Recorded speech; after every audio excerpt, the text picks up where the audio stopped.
Hi, welcome. So for this video, we'll talk about units, and it covers in our Mathematics 3000, chapter 6.1 and 6.3.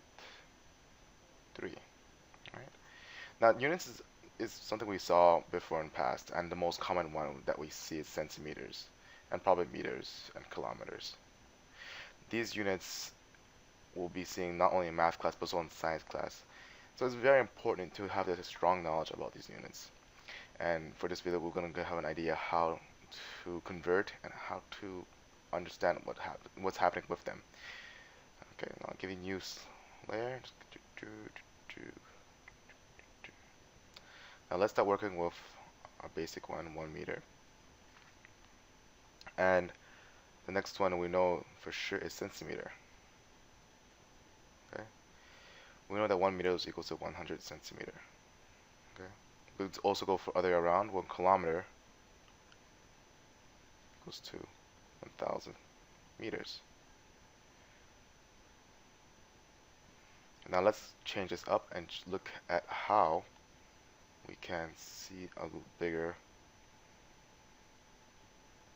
scale.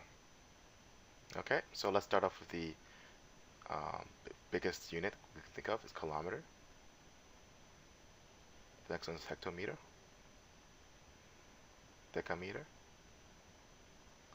then finally a meter, decimeter, centimeter, and finally a millimeter. Okay, yeah, they're square, they're all m's, by the way, right? A little confused. Now let's start off with our basic one, our 1 meter.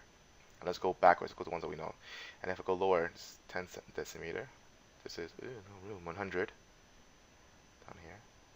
This down here is 1,000. If I go up here, it's 0 0.1, 0 0.01 hectometer, 0 0.001 kilometer. Now notice that if we're going from a big unit to a smaller one, we will multiplying this by 10. Okay.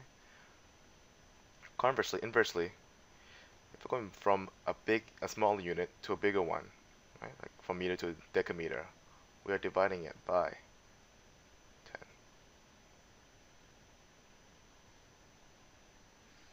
10. You know, we all saw 100 centimeters, right? 100 centimeters.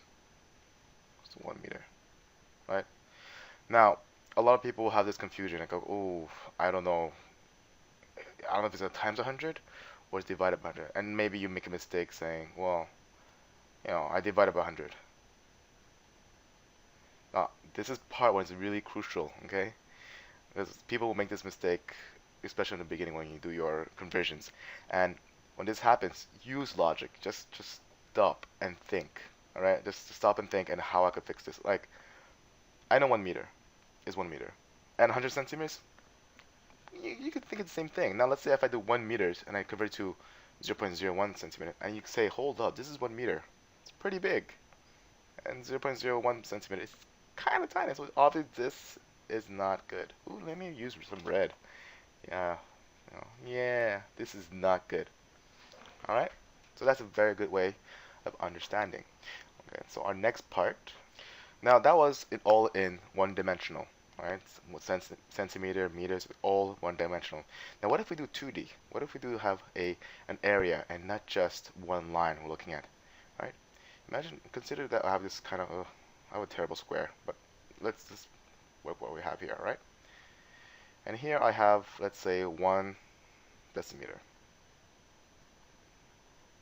and this is also 1 decimeter. And there's also another way of saying it. If there's 1 decimeter, I have here 10 centimeter. And here also I have 10 centimeter. If I do the area of surface for this guy, it equals to 1 decimeter square. Now, however, notice that I have 10 times 10. It changes. Notice that this guy is not anymore a 10, like how it was linear. Linear would have 1 decimeter equals to 10 centimeter. In this case, we have 2 zeros. Okay. So let's remove this and show you what it will look like if if I show it in a big line. Um, let's do centimeters to here. For 1 meter square, this equals to 100 decimeters square. That's a D here. I'm sorry. This equals to 10,000 centimeters square. Okay. Notice that the multiplication this way is not by 10, but it's a multiple of 100 for each one. Okay. Similarly, if we do the same thing for our 3D objects,